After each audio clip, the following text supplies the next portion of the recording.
Hi, friends. I'm Pastor Jack Mantrick, pastor at Central United Methodist Church. We are in the midst of a series of messages on loving ourselves. The source for this is this book by David Hamilton, I Heart Me or I Love Me, The Science of Self-Love. It's an interesting book. It has what is called the self-love gym, and it's just a bunch of exercises that we can go through to uh, help ourselves uh, love ourselves better. So he gives to us that they're basically a four-step process to making changes in our lives. And the first is making the decision. You got to make a decision to make a change in your life. You have to say, this is what I'm going to do. It's a moment of resolve that you can say, this is what I want to do. The interesting thing that he says about that is that when we that really the first decision to make this decision doesn't mean that you will stay the same.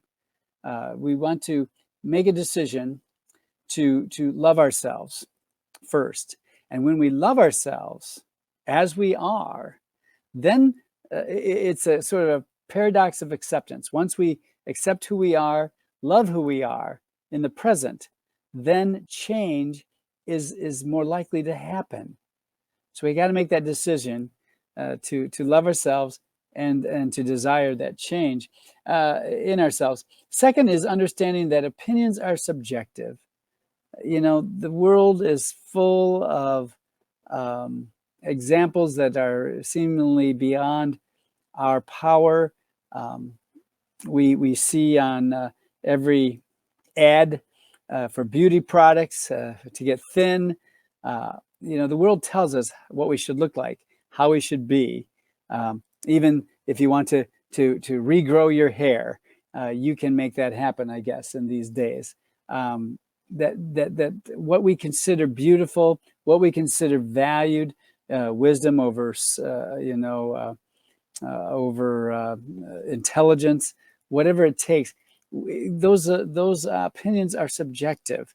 So it's you have to recognize that and know that, and that helps you to be more authentic to who you truly are.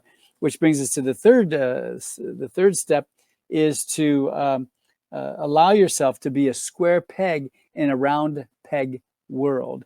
That is, you can be unique. You can be opting to be authentic as yourself, which might be different from others in some ways, but that can be a statement of truly who you are, and you can celebrate your uniqueness. And then fourth and finally, focus on what you'd like about yourself. And this is where I'd like to share with you one of the self-love gym exercises that's found in Hamilton's book. So what he says is, it starts like this. You choose three parts of yourself that you like.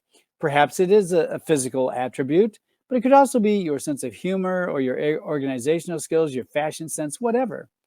Now, if you're taking notes, I want you to take a moment and write those three things down, or jot them down in your diary or in your schedule book. What are the three things that you like about yourself? And I want to tell you that in making such a list, probably your first thoughts are your best thoughts. Now, you've set yourself up for the best part of this exercise, and you could. I invited people this past Sunday to start this exercise, but you could start it now, and I want you to spend the next week in this exercise, focusing on these three elements of your life. You can accentuate them if you like, or simply focus on them as the reason for you liking yourself. Meditate on that. What does that mean that you like yourself? So do that exercise throughout this next week. Every day, focus on those three things. Think about them. If it's something that you can change in yourself, that you want to wear different clothes or present yourself differently to the world, try that. But do it every day, and see how that moves you closer to loving yourself as you are, and hopefully then experiencing change and the power of change. The final thing that I wanted to talk about today that I spoke of in the message is the power of vulnerability. Now, to be vulnerable does not mean that you have to be an open book and bare your soul to everyone that you meet. Being vulnerable is about um,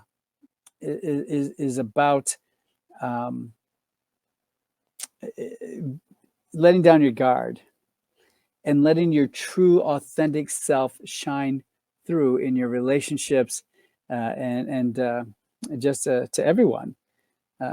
Real vulnerability needs to be authentic. If it's not authentic, then it's really not vulnerable. And here's the thing about vulnerability. Hamilton writes that vulnerability demands honesty with ourselves and honesty with others. It takes courage, but that courage says, I am enough. It kind of makes sense. There's this sort of intuitive piece of this, that if I am vulnerable with you and share my vulnerability, you might share some of your vulnerabilities. And when we share those vulnerabilities, then we know that we have something in common, that we both have moments in our lives where we feel that we are not enough. And that in and of itself begins to make a connection. None of us is perfect. And Hamilton writes that authenticity and vulnerability both equate to being enough. When we are ourselves and make ourselves vulnerable to others, then we are on our way to knowing and believing that we are enough, that we love ourselves, and therefore we have the capacity to love others better as well. So vulnerability is a powerful thing, and it helps us to connect to others, which, remember, in the beginning of this week, is one of the deepest desires of humanity, to connect with others. Well, friends, I'd sure like to invite you to connect with us here at Central Church. We worship every Sunday morning at 10:30. We meet in our beautiful sanctuary here at 3882 Highland Road, or you can meet online. We are at live.waterfordcumc.org. You can get on that link and watch our worship service, and hope that you would join us and have a great time worshiping with us. And this next week, as we conclude the series of messages on loving ourselves, I hope that it will be helpful to you as we are still sort of in the beginning of this new year of 2024.